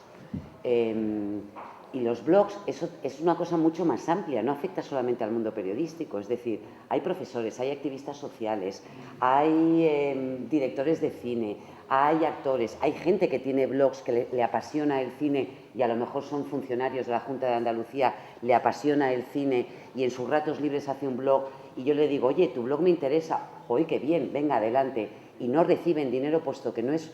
Yo no digo que tenga más valor o menos valor, pero no es un trabajo vinculado directamente al Huffington Post. Es decir, no penséis que solamente periodistas que no cobran los que van a hacer blogs. El concepto blog es muchísimo más amplio. Me refiero a los blogueros que van a trabajar que van a colaborar en el Huffington Post, ¿entiendes? Entonces, es un concepto más amplio y yo entiendo que haya muchos periodistas que eso lo junten, porque para ellos escribir sí que es un trabajo y les parezca terrible que no se pague. Y yo lo entiendo y por lo tanto están en su derecho de no escribir o de exigir una remuneración a cambio del blog que escriben. Pero no es el concepto del blog que vas a poder leer en el Huffington Post. No sé si te lo ha Otra aclarado. pregunta. Sí, no, básicamente lo que quería saber era porque sé de gente, yo no soy de la parte de periodistas, yo me dedico a hacer blogs para que la gente pueda utilizarlo, me dedico a hacer blogs de forma profesional y sé que hay gente que está interesada en este tema, pero también sé que están buscando algún tipo de remuneración porque su contenido de verdad es bueno. Es decir, aparte de los trabajos que puedan tener, la mitad de su tiempo lo dedican a la divulgación. Y esa divulgación la pueden hacer de forma gratuita, como la están haciendo hasta ahora en muchos medios, pero si un medio se va a aprovechar de eso... Si su trabajo es bueno, valioso, original y no hay nadie haciendo eso, no te quepa la menor duda que acabarán pagándoles. A lo mejor este es el peor momento de la historia para plantearlo, pero a mí no me queda ninguna duda, no me cabe ninguna de que cualquier trabajo realmente valioso tiene no solamente un valor, sino además un precio en el mercado. El valor lo puede tener, aunque podemos confundir valor o precio, pero tendrá un precio también y se le pagará por ello. Yo me pregunto cuando dices, hacen buen contenido y hacen buenos artículos, ¿y eso quién lo ¿Quién se lo dice? dice? El que es bueno. Él a sí mismo. ¿Tú o el número de visitas que tiene? No el número de visitas que tienen, sino de dónde vienen las visitas ¿Y de dónde vienen las visitas? Normalmente universidades. ¿Te parece que eso es un sello de calidad? Te lo digo desde adentro.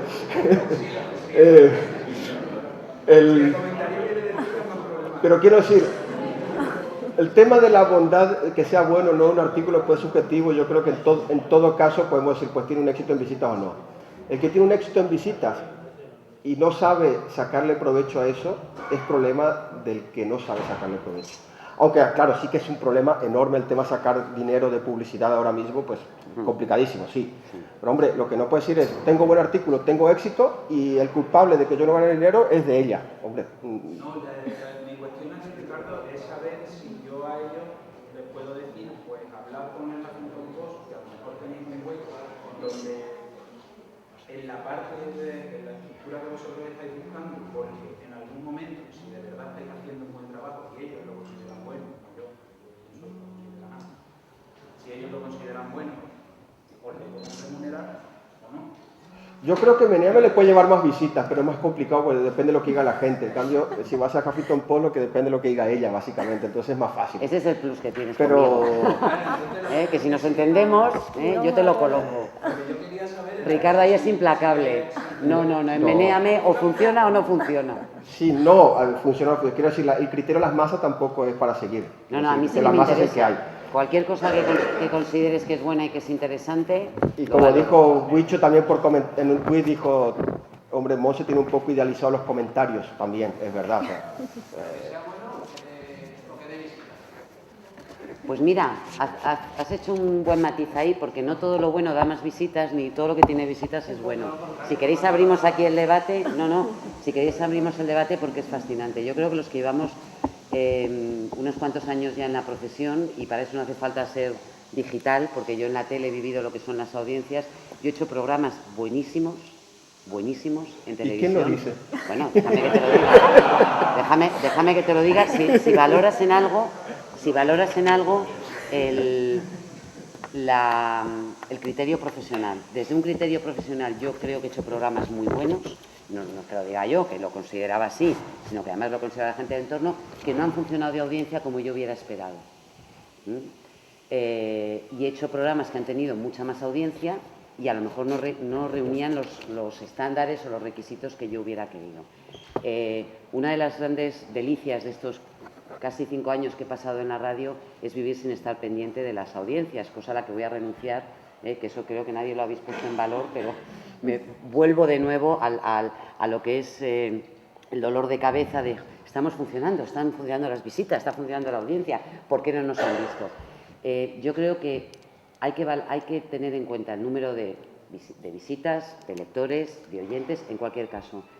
Pero hay que tener también un criterio a la hora de saber o de tener el convencimiento de lo que estás haciendo es bueno. Ricardo, hay algo dentro de ti que te dice si el trabajo que estás haciendo es bueno o malo. Y lo que te dicen las audiencias es un poco la tendencia respecto a si están teniendo la cobertura necesaria y el seguimiento necesario. Pero no nos podemos fiar exclusivamente de la audiencia como el único criterio a la hora de evaluar una información, ni nos podemos creer que somos el ombligo del mundo y que somos los jueces, los dioses supremos a la hora de valorar qué es bueno y qué es malo.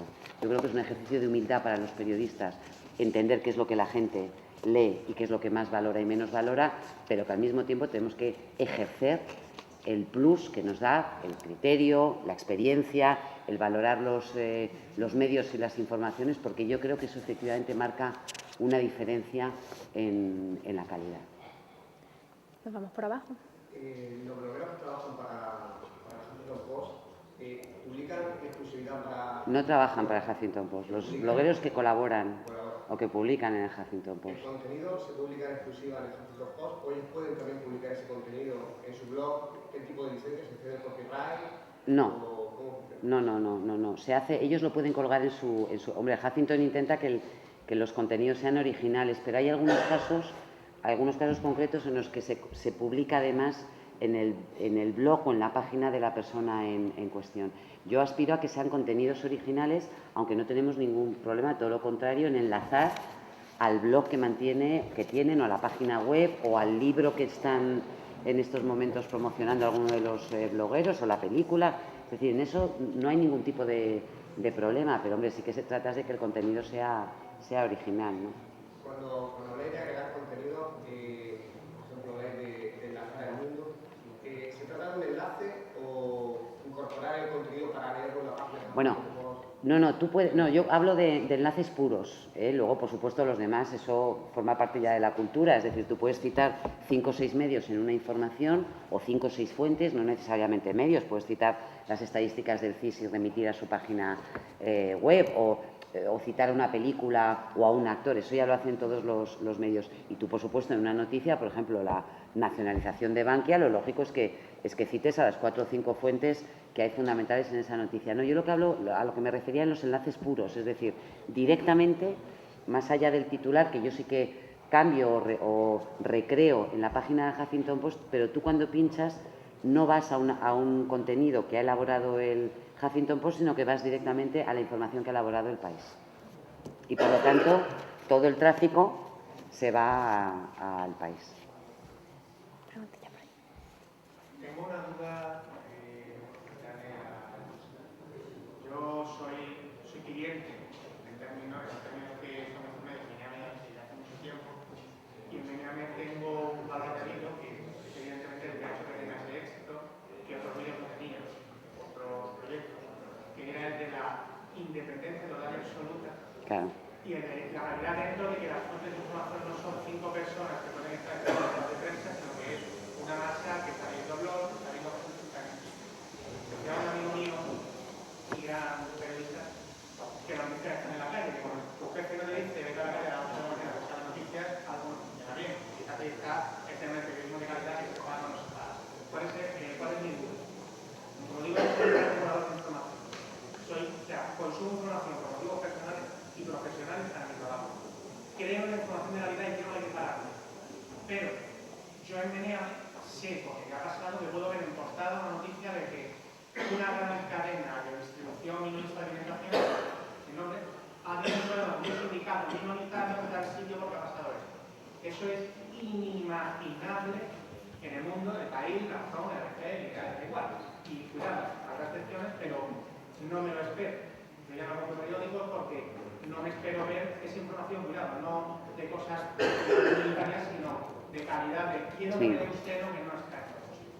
Entonces, entiendo que vosotros os queráis a eso, hacer una especie de selección, por lo cual yo soy vuestro cliente perfecto, porque a mí me encantará. Bienvenido. Pero sí tengo una duda, sé que no pasa. ¿Qué pasa si tenéis el mayor anunciante de España, que si no cambia los canales que no sabemos, y hay un problema con ellos, local, comercial, internacional, no lo sé? Y tenéis la noticia de que este medio, este blog, lo publicado, está contrastado, está conectado, es decir, una cosa no es un rumor, no es un confidencial secundario. Vais a publicar esa noticia porque el ponente anterior ha dicho que era independiente contra los denunciantes, incluso no le importaba. ¿Vais a hacer eso? O sea, que lo de Osona ahora sale hace 5 años, yo creo que ni 2. O sea, antes era inimaginable. Muy allá de la mitológica, toda la parte Bueno, lo que me estás contando ocurre cada día en todas las redacciones de todos los medios que viven de la publicidad. Pero vamos, te quiero decir, no le va a pasar al Huffington Post, le pasa a la cadena SER, le pasa al Ideal, le pasa a Radio Televisión Española.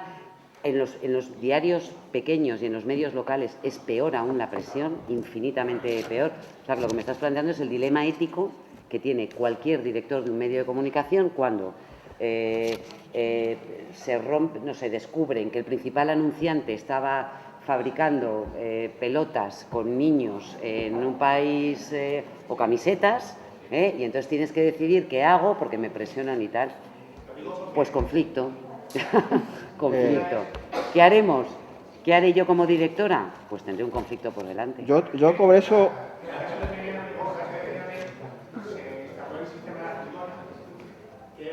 Pero pregúntale a Ricardo cómo lo ha solucionado él. Pero no, a ver, te comento, eso, primero, por este tipo de cosas, nosotros no hay anuncios, por ejemplo, del Corte Inglés, el Meneame, ¿vale? Y no lo habrá, porque cuando salen noticias negativas del Corte Inglés, con problemas laborales que los tiene, pues salen en Meneame y no sale en ningún medio. Pero también el Meneame no es capaz de pagar a un periodista. Por los ingresos públicos que tiene, pues es lo que hay. O sea, no tenemos los grandes ingresos de publicidad.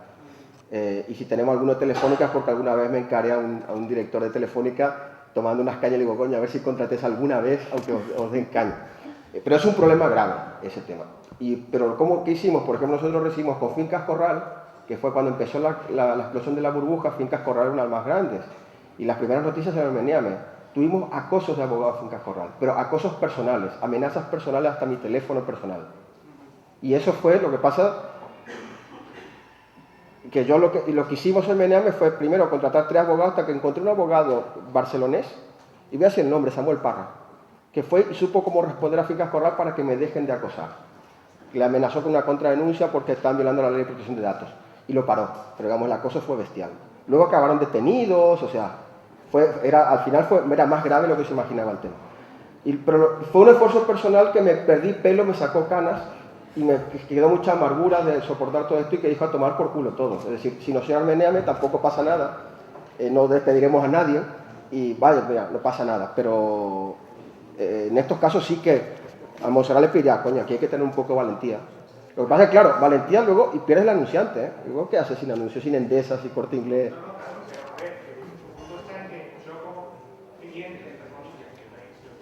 Yo pago por suscripciones, yo pago por información, yo estoy dispuesto a pagar por información de calidad, que se dice, aunque vosotros no tengáis ese modelo, yo sería un cliente vuestro, un lector vuestro, diario, intensivo, necesario, si yo tengo cierta seguridad de cómo se y su equipo harán dentro de lo posible, evidentemente, por ser independientes, y el día que salga otra vez el de Moscona, nos dirán, bueno, pero eso, escucha, ahí se construye la reputación de un medio, es decir, en tu capacidad de resistir a, digamos, las tentaciones y las presiones, pero eso da igual lo que yo te diga, eso lo que te tengo es que demostrar. Entonces yo aquí te puedo hacer una declaración de principios, es decirte, nosotros jamás, bajo ningún concepto y tal, da igual, te lo puedo decir yo, te lo puedo decir el Sun Corda, no te lo creas hasta que no lo compruebes. Eso es un ejercicio que se demuestra caminando, y se demuestra andando, y se demuestra navegando a veces en aguas muy complicadas y muy difíciles, porque efectivamente cuando tienes una nómina y cuando tienes que pagar nóminas y cuando sabes que sin ese anunciante no puedes pagar las nóminas de ese mes, ojo, quiero decir que hay situaciones delicadas. Ahí hay que echarle arrojo, hay que echarle valentía y mano izquierda, porque no es tan fácil como decir, venga, vamos a por ellos, yo voy a publicar todo lo que está escrito. Entonces, eso forma parte del compromiso que uno adquiere, primero cuando se dedica a esta profesión. ¿Entiendes? Que el compromiso no es con los anunciantes, sino con los oyentes. Y luego es algo que se demuestra andando. No se demuestra con grandes declaraciones de principios. La independencia, la honestidad, la imparcialidad, todo eso está fenomenal. Es tu experiencia y la de tu medio la que te avala. Yo lo que aspiro, y si no, no lo estaría haciendo, es a construir un medio independiente. También te diré que yo soy una periodista muy afortunada, porque yo en mis programas, en la radio y en la tele, en los largos años que pasé en la tele, he dicho lo que he considerado oportuno en cada momento y jamás me ha preocupado que Kio fuera accionista de Telecinco cuando se produjo la primera guerra en Irak. Es decir, es que esas cosas yo también... Pero no porque nadie viniera a decirme, puedes decir esto, puedes decir... Es que había otros periodistas que se autocensuraban, que insisto, el problema no viene tanto de que se te siente contigo el consejero delegado y te amenace con despedirte, viene de tu propia manera de decir, uy, ¿sabes? Voy a apretarme aquí y no voy a decir nada. Por eso te invito a que lo veas y que ojalá el Huffington Post esté a la altura de lo que tú esperas. Yo confío en que sí. Y eso forma parte de ese contrato, de alguna manera, que firmas con los lectores, que es muy sutil, que es muy fácil de romper, que es la confianza, ¿no? Que se establece que la información que te voy a dar es honesta. Silvia.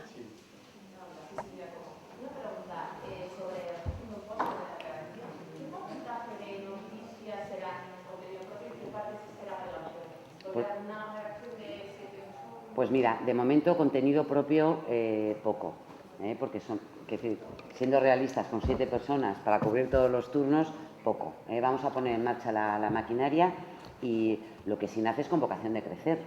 Entonces yo lo que espero, y no te voy a dar un porcentaje porque es un poco absurdo, pero ya hay gente, el equipo es pequeño pero es muy potente, y periodísticamente a ellos les gusta escribir y escriben bien. Luego sí que tendremos aunque sea una mínima capacidad de generar historias propias. Y yo lo que confío en que dentro de 3 meses, y luego dentro de 6, y luego dentro de un año me volváis a invitar y os diré, bueno, ¿os acordáis cuando hablábamos y tal? Bueno, pues al principio las noticias propias eran solamente un 10%, ahora ya estamos en el 60%. Dime. Una curiosidad, ¿la redacción va a estar dentro de tu país o va a estar...? Sí, está dentro sí, está Miguel Yuste. Una pregunta que tenía yo y que ahora estaban haciendo en Twitter, efectivamente, ¿la tecnología detrás del HubSpot es toda del HubSpot o Toda. una parte de esto? Toda del HubSpot. Las traducciones del HubSpot. Y además es fascinante, que es una de las cosas que a mí me ha sorprendido. Igual a vosotros sorprende menos, pero claro, tenéis que verlo todo con mis ojos, de la que viene del mundo, no ya analógico, pero casi. Y luego, dejadme que os cuente una cosa sobre esta confluencia y estas pasarelas entre los dos mundos. Lo que yo creo que funciona de manera increíble en el Huffington Post es esa manera, esos anfibios que no son solamente periodistas muy jóvenes y que son claramente nativos digitales, con periodistas que vienen del mundo de la prensa tradicional, sino también entre ellos y los técnicos, y los tequis y los tecnológicos. Caminan de la mano y no tienen ninguna impresión, como nosotros tenemos a veces en la radio, en los periódicos y en los medios, de que, joder, ya están los técnicos aquí poniéndome problemas, o lo que yo les pido a ellos que me hagan, ellos se quejan de los plumillas porque no saben entender. Es decir, hay una manera casi natural de entenderse y de trabajar al mismo tiempo para mejorar el producto, de manera que uno no siente que el otro le está pisando en su terreno, sino que entienden que están avanzando en la misma dirección. Y eso a mí me pareció fascinante, de lo que yo vi dentro de HubSpot. Ana. Yo tengo, tres cosillas que que quiera hablar. Lo primero, preguntarle a Gallir si ese manto protector del abogado lo extendió a los que generaban el contenido original. Porque, claro, el contenido se genera en blog, luego se sube en la Meneame, con lo cual, si tú tenías capacidad para pagar un abogado, me imagino que el que genera el contenido, que es un pobre psicoblog, no las tendría y tendría igual las mismas prisiones o parecidas. Y luego, preguntarle a Montserrat si el hecho de que la casa matriz sea Prisa, aunque haya garantías de independencia, no puede al final terminar convirtiendo la versión de Huffington Post en español en una agregación desacomplejada de contenido del país. ¿Me dejas que empiece por el final? Pues muy poco futuro le auguro yo a un Huffington Post que lo único que haga sea agregar el país. Menuda decepción, ¿no? Respondo yo. El tema legal es un tema complicado y que en general entre los bloggers no hay mucha conciencia de aquello. Es decir, tú cuando escribes acusaciones muy serias y no tienes evidencia te puede caer un marrón de mucho cuidado. Afortunadamente, los que tienen los medios para este tipo de cosas no acuden contra los pequeños. Intentan cortar, digamos, los puntos de mayor difusión. Entonces, pues Menéame consideraban en aquellos años que era el donde había que cortar, ¿no? Y el blog, pues no. Y además los blogs permiten un poco mantener, si llevas tu blog a Estados Unidos, en WordPress, etcétera, pues es un poco más difícil ubicarte. Te encontrarán al final, pero lleva un poco más exige un poco más de trabajo al denunciante. Lo que sí tuvimos problemas en defender y que muchas tenemos conflictos morales nosotros es en los comentarios. Es decir, los comentarios también se ponen por ahí denuncias muy fuertes y en general nuestra postura es no tocar comentarios. De hecho, creo que hemos tocado en toda la historia de Menéame, que ahora debe tener como 11 millones de comentarios, habremos tocado 2 o 3 para borrar datos personales. 2 o 3 o 10, pero vaya, no pasa de eso. Pero los demás sí que tuvimos denuncias, amenazas por comentarios, y donde te entra un problema, tú puedes defender aquello, si yo no lo voy a quitar, pero resulta que luego viene el juez, te pide la dirección IP del comentario y le pueden también caer al tío. Pero bueno, es cuestiones de suerte. Al final, cuando ven que hay un poco de resistencia del amenazado, pues se aburren, ¿no? Salvo casos como Finca Corral, que dio el coñazo bastante tiempo. Luego lo demás pues se aburre al poco. Y otras empresas como el Corte Inglés, que le han dado muy duro el Corte Inglés en Menéame, nunca nada, por ejemplo. Yo siempre digo, ya no llegará una amenaza al Corte Inglés y jamás. Es decir, yo creo que ya saben muy bien por dónde, qué se puede hacer y qué no, ¿no? A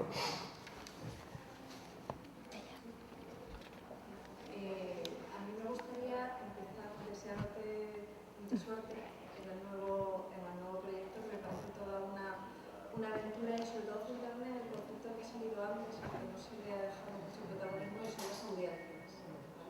Antes se ha hablado de que Twitter, Facebook son los asesinos de los medios, pero yo creo que en realidad, entre comillas, el verdadero asesino es la audiencia, porque dependiendo de él, el medio existe o deja de existir. Entonces, sí que me gustaría saber si se ha hecho algún estudio previo a la decisión de lanzar este nuevo producto en España, para ver si realmente existe esa necesidad de ese nuevo medio, cuál es el perfil que, si se ha hecho el estudio al que creéis que va destinado este nuevo medio de comunicación, más o menos previsiones de cuál sería el número de usuarios, el crecimiento que podría tener el lanzamiento de la versión española del Huffington Post. Y en este sentido, no sé si también habéis hecho un focus group para ver cuál es la reacción ante este nuevo medio de nuestra audiencia. No que yo sepa. No sé si se han hecho o no, yo desde luego no los conozco. No los conozco. Yo sí que sé que tiene una vocación amplia y popular. Casi prefiero no conocer resultados porque te lleva un poco a la melancolía, porque aspira a llegar al mayor número de gente posible. O sea, no es un medio que tiene un perfil muy definido, por lo que hemos hablado, ¿no? Es un medio generalista que aspira a llegar al mayor número de gente posible. Sí, pero en este sentido veo un déficit por parte de las empresas en el sentido de que necesitan a la audiencia para sobrevivir, pero invierten muy poco en conocer a esa audiencia. Es que cuando hablas de medios generalistas y te refieres a una audiencia muy amplia, es un poco extenuante el plantearte qué quiero, urbano. Es decir, ahora en la época de Internet realmente tú puedes diferenciar mucho entre urbano, tal. Eso para el anunciante sí que puede ser útil, ¿no? A la hora de vender un coche o a la hora de vender determinados productos, pero yo es que aspiro a llegar a todas partes y aspiro a llegar a todo tipo de edades. Hombre, sé que los chicos de 12 años posiblemente no les interese, o igual sí, quién sabe, ¿no? Y definir ahora mismo en estos momentos cuál puede ser el consumidor, el usuario, el lector del Huffington Post, pues a mí casi me molestaría. No lo sé, desconozco si se ha hecho un estudio de a quién le puede interesar. Yo espero que sea, en cualquier caso, desborde cualquier tipo de estudios, porque tiene una vocación amplia y de medio generalista. Pues por aquí. Yo tengo entendido que cuando surgió el Huffington Post, bueno, a mí me lo ha dicho, ¿no? Que surgió a partir de un momento en que la prensa estaba muy pro-Bush, etc. Tiene una fuerte connotación de prensa política, o sea, los destinatarios eran las élites políticas que estaban muy potenciadas en Estados Unidos. No sé si estoy lo cierto. Sí, Sí, sí. ¿Qué iba a tener de eso el Huffington Post en España? Bueno, nosotros creemos que la política y la economía, además, en estos momentos es fundamental, ¿eh? O sea, que esa va a ser uno de los puntos fuertes, confío, del Huffington Post en español. Y de hecho, el debate público, o sea, lo que pretendemos invitando a blogueros a participar, es ampliar el debate que hay en estos momentos en la sociedad, ¿eh? Y que se convierta en una referencia, porque estamos viviendo unos momentos excepcionales, pero excepcionales. Yo creo que no habíamos estado en una situación, yo desde luego no había vivido una situación así en mi vida, y entonces creo que es necesario fomentar ese debate, y es un debate político en el sentido más amplio de la palabra, como yo entiendo la política, que no es lo que ha dicho el presidente de un partido y lo que ha contestado al otro, sino la política y cómo utilizamos la política para sacar adelante el país, para modelar las políticas que nos permitan sortear la crisis, porque la economía y la política van de la mano, y no es solo economía, es política también. Es decir, es que es fundamental en estos momentos prestarle una atención máxima a lo que está ocurriendo, y yo entiendo a Huffington Post así, es decir, tiene un contenido político, de pensamiento, de debate, de análisis y de enfoque de las noticias, que yo creo que va a ser fundamental. Creo, no, estoy convencida. Pero si está todo el mundo fascinado, o sea, acércate a tomar un café en la calle, todo el mundo está viviendo con muchísima preocupación lo que ocurre. Es que es nuestro futuro, nuestro estado de bienestar, el futuro de nuestros hijos. Yo tengo dos chicos que van a estudiar y no sé qué van a estudiar. Están estudiando en el cole, pero quiero decir, no sé qué van a hacer, no sé cómo aconsejarles. Estamos viviendo un momento muy complejo, y entonces, vamos, la preocupación se extiende, y bueno, y yo estoy en una profesión que está sufriendo una pérdida de puestos de trabajo y un empobrecimiento en general francamente preocupante. Entonces, me dices que no interesa absolutamente a todo el mundo la política y la economía por lo que afecta socialmente. Estabas diciendo que el campo va a ser fundamental en un medio generalista. Sí. Pero entiendo que también vais a apostar por contenido especializado en ciertas temáticas, ¿no? ¿Puedes contar algo más de eso? Bueno, especialización poca, en el sentido más allá de la que nos proporcionen nuestros blogueros, por ejemplo. Pero, por ejemplo, ciencia y tecnología es una sección que queremos tener, porque nos parece fundamental, dentro de las pocas con las que vamos a abrir el Huffington Post. Tanto en contenidos propios originales como agregación. Exactamente, en la medida en la que, sí, clarísimamente. Sí, porque además, un poco, una agregación también es reflejo de quien, no solamente de un diseño, sino reflejo de quien está trabajando allí, y buena parte de ese equipo que os he contado a alguien que está, es gente que escribe, que está muy preocupada, que está muy pendiente y que sigue muy atento a las nuevas tecnologías, y a mí fundamentalmente me interesa la ciencia también, ¿no? Es una cosa que he descubierto como un tema sin fondo y sin límite en A Vivir, que son 2 días. O sea, que sí que vamos a tener, pero no te creas que va a ser, no sé si vamos a encontrar nichos, ojalá, pero yo creo que vamos a conseguir atraer a blogueros muy potentes en sectores muy especializados o más especializados. Eso es lo que aspiramos. ¿Terminamos con tu pregunta? Sí, hace 2 semanas, si no recuerdo, Juanito Cedean habló de, bueno, que los medios de comunicación ya no eran el poder, que había un mensaje, digamos, un poquito de los mismos sobre los medios de comunicación. Casualmente, a los pocos meses aparece el Huffington Post, ¿no? Supongo que se referiría al país. No sé, ¿qué relación tiene la aparición del Huffington Post con este mensaje que está dando ahora Juanito Cedean? Hombre, yo a lo que si nos referimos a lo mismo, él habló de que la opinión pública ya no se vertebra solo en los medios tradicionales. Yo sigo leyendo los editoriales de los grandes periódicos y sigo escuchando la SER, más allá del programa que yo hago, porque me parece imprescindibles a la hora de articular esa opinión pública.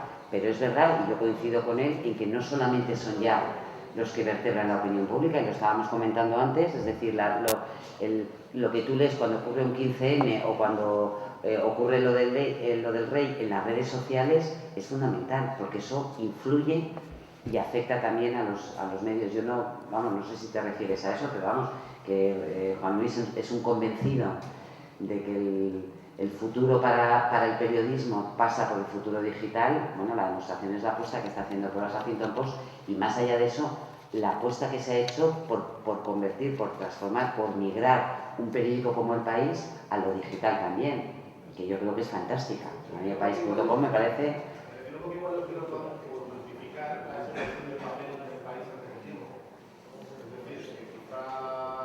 Mira, el papel de momento no ha desaparecido, ¿eh? Y la migración a la red ya es un hecho. Luego el país ya es lo mismo, es decir, el país es el país, es la gente que hace el país, los periodistas que lo hacen y todo ese potencial que tienen de información. Da igual el canal a través del cual lo distribuyan. Entonces yo no entiendo que eso sea una justificación, entiendo que es tratar de otear un poco el horizonte y ver por cuál es. La preocupación, que yo creo que es compartida entre todos, es cómo conseguir un modelo de negocio que nos permita enviar a un enviado especial a Siria, con lo caro que es tener esa información, o tener a alguien investigando que ha hecho una cadena de supermercados o una cadena de fabricantes que no es fácil ni es barato. Ese es el gran reto, la gran duda. O tener un grupo de periodistas locales trabajando en un medio local y haciendo una información potente y ajena a las presiones de los anunciantes. Ese es el gran reto. ¿De dónde sacamos dinero para mantener la estructura del periodismo? Bueno, pues si os parece, cerramos aquí. Muchísimas gracias por la participación. Yo quería hacer una pregunta a Ricardo. Pues la última y muy breve, Monse, que estamos fuera de tiempo. Espera que Te había pedido la primera, la palabra. Venga, espera que lo adelante. apunto. A ver, Gali. ¿En qué ha cambiado Meneame? ¿En qué ha cambiado? Sí, respecto a cómo dio los primeros pasos o cómo vosotros empezasteis a funcionar ahora. ¿Qué es lo que ha cambiado en la manera? Yo ya sé que la filosofía sigue siendo la misma, pero ¿qué es lo que has notado? No, nosotros no diseñamos Meneame para lo que fue, diseñamos Meneame más para hacer una especie de, no sé si conoces Barrapunto, Slashdot, más de cosas muy tecnológicas de internet, muy de fricadas, quiero decir, y rápidamente, en pocas semanas, se convirtió en un sitio de noticias, y de hecho, nosotros comenzamos en diciembre del 2005 y en enero del 2006 ya nos estaban diciendo Meneame ya no es lo que era. Y nos siguen diciendo igual, es decir, evolucionó muy rápidamente por la gente como lo cambió. Y el cambio radical que llevó la gente en muy pocos días fue que se empezó a hablar de política y de actualidad, que nosotros ni nos esperamos. Y la irrupción de las redes, es decir, en 2005 y en 2007 todavía no tenían la potencia que tienen ahora. ¿Eso cómo os ha afectado a vosotros? Seguramente nos afectó muchísimo, es decir, no ha caído, no he mirado hace mucho la estadística, pero seguramente afectó negativamente en el sentido de que si no existiese un Twitter o un Facebook, Meneame sería mucho más grande. Es decir, claro, porque hay una competencia por el tiempo. Ahora mismo una competencia por el tiempo del usuario. Ahora mismo el que se lleva el tiempo de usuario son Facebook y Twitter. Y el tiempo que se lleva Facebook y Twitter es el tiempo que no lo tendrás tú ni lo tiene Meneame. Entonces, la gran competencia ahora mismo, el gran objetivo es el quitar o conseguir ese tiempo de las personas, que lo han hecho muy bien Facebook y Twitter, y eso es la competencia que tendrás tú, la que tiene Meneame y la que tiene todo el mundo. Además, con la desventaja de que los medios, por ejemplo, hablan todo el día Twitter y Facebook, y tú no. Claro. Y pues, quizás tú tendrás más ventaja con el Huffington Post, porque en Prisa hablarán todo el día de Huffington Post. Bueno, pero... no te creas que es fácil, no te creas que es fácil con el nombrecito en Nagas, ¿eh? O sea que... Pero bueno, sí que seguramente el cambio fue en que le puso unos límites bastante restrictivos en cuánto podía crecer. Ahora sí, Monse. Sí, perdón. Pues muchas gracias y nos vemos esta tarde, y a vosotros mucha suerte con vuestros proyectos. Gracias a ti.